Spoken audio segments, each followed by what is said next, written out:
Gu Suner has awakened the 10th rank of her bloodline. Meanwhile, Xiao Yan finally met the head of the Gu clan, Gu Yuan. Interestingly, in the original novel, Gu Yuan was much friendlier toward Xiao Yan. He understood why Xiao Yan couldn't hand over the jade piece and even warned him to be cautious of the Han clan. Moreover, he had no objections to Xiao Yan and Suner's relationship. Unfortunately, the conversation between Xiao Yixian and Gu Suner about the Queen Medusa and the child was cut. And that part was actually quite important to the plot. The heavenly tomb has opened. A thrilling adventure for Xiao Yan begins, including his meeting with his ancestor, Xiao Xian. First, Xiao Yan broke through to the 6-star Do Zun level. A grand battle awaits with Han Li and Hanya. Both of them, at the 8-star Do Zun level, dared to ambush him during his cultivation breakthrough. Gu Suner did everything she could to protect him. But in the critical moment, Xiao Yan awakened just in time and unleashed his new power. What stood out the most was his heaven-rank technique, the Great Heavenly Creation Palm. Xiao Yan and Suner coordinated perfectly. His Saint technique severely injured the Han clan experts, and Suner finished them off using Heavenly Flame. As a result, Han Li lost an arm.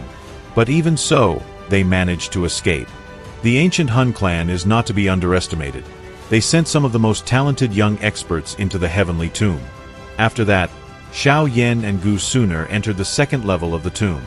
This level was far more dangerous, inhabited by energy bodies at the 9-star Do Zun level. However, absorbing their cores would greatly benefit cultivation. As soon as they stepped through the portal to the 2nd level, Xiao Yan was immediately struck by a powerful attack. In a flash of silver light, he disappeared, and his afterimage was shredded to pieces. That violent, raging force tore it apart. Who were they? Who would dare launch such an attack right away? Xiao Yan saw 10 energy bodies floating in the air. Their hollow eye sockets stared straight at them. Yes, upon entering the 2nd level, Xiao Yan and Gu Suner were instantly attacked by local energy bodies. What made it worse? Each of these entities contained the power of a 5-star Do Zun. Xiao Yan felt the pressure from this new threat. 10 5-star Do Zuns working together. Such strength was never encountered on the 1st level. Nearby, the thick smell of blood lingered in the air. Clearly, Han Li and Hanya had recently passed through and set this ambush. With so many enemies, even a small delay could have been fatal. 10 energy bodies with the strength of 5-star Do Zuns could make even a 6-star expert feel nervous. Luckily, Xiao Yan and Gu Suner managed to defeat all of them in less than 10 minutes. They opened their palms to reveal 10 energy cores, slightly larger than usual. The energy inside was incredibly dense, almost as if it possessed a spiritual essence. After that, Xiao Yan and Suner began pursuing Han Li and Hanya. They couldn't afford to let them live. Those two had launched a cowardly ambush and continued causing trouble even here. If you want to play, then I'll play until the end. And thus, the chase after the Han clan experts truly began. The 2nd level was much smaller than the 1st, so it would only take half a month to reach the entrance to the 3rd floor. That's where Han Li and Hanya were headed. They weren't just fleeing randomly. By reaching the 3rd level, their plan would enter its final stage. Once everyone gathers, they would try to kill them all. And considering how dangerous the heavenly tomb was, no one would question a few unexplained deaths. How cunning the members of the Han clan are, exactly like the Hall of Souls. Although Xiao Yan and Gu Suner chased Hanya, they didn't neglect their own benefits. Along the way, they destroyed every energy body they found, collecting around 100 high-grade cores. They even encountered an energy body at the 9-star Do Zun level. A being of that strength had gained sentience and could even use Do Chi techniques. Xiao Yan became serious, observing this opponent with its ancient aura. Though its strength was slightly lower than a living expert, it was still dangerous. Xiao Yan used the mountain crushing seal and other techniques. Meanwhile, Gu Suner thrust her golden flaming spear directly into the creature's chest. But right at that moment, during the battle with the 9-star energy body, Han Li and Hanya appeared. They showed up behind Xiao Yan and launched attacks aimed at his back. It turned out they had been waiting for Xiao Yan and Gu Suner. Their deadly attack struck him, but as Hanya landed the blow, he suddenly noticed a strange smirk on Xiao Yan's face. Why? Because it wasn't the real Xiao Yan, it was a clone.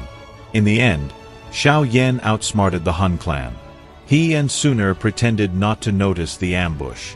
The trap that Hun Li and Hunya had spent so much time and effort preparing not only failed, they themselves were caught. They immediately turned to flee. Leaving so soon? Xiao Yan blocked their path. This marked the second battle with Hun Li and Hunya. Those two were clearly not weaker than Gu Yao. Last time, they were caught off guard by the Saint technique. This time, they wouldn't give Xiao Yan a chance to use the Flame Lotus or any heaven-ranked Do technique. A majestic dark aura burst out. Gu Sooner clashed with Hunya.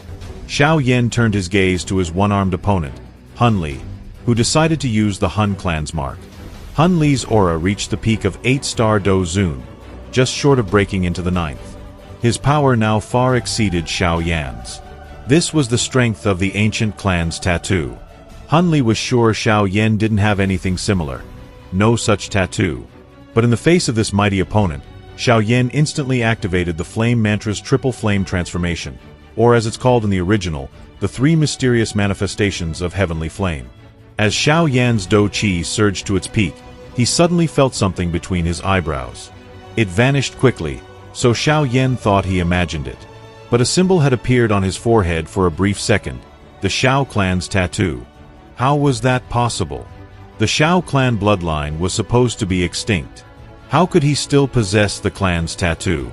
Hun Li couldn't believe his eyes. As we know, the triple flame transformation is the method to awaken the Xiao clan tattoo. Clan tattoos were something only the 8 ancient clans possessed, and they could only be activated through bloodline power. And yet, despite the Xiao clan's bloodline having long disappeared, Xiao Yan's tattoo appeared, even if just for a second. Xiao Yan's power soared after tapping into the tattoo's strength. He was now even slightly stronger than Gu Yao. But what happened next was even more shocking. It was finally time to test the strength of the puppets. Xiao Yan remembered his 11 puppets that had evolved in the lightning pool. Golden figures lined up before him like statues. These were the fused puppets of heavenly evil, all 11 of them at the Do Zun level, enhanced by Xiao Yan in the lightning pool. What level had they reached now? And what would happen if they were united into a formation? We'll cover that in the next video. As always, your support through likes and comments means a lot. That's the best way to show appreciation for my work. Thank you so much for watching. Subscribe to the channel, and see you next time.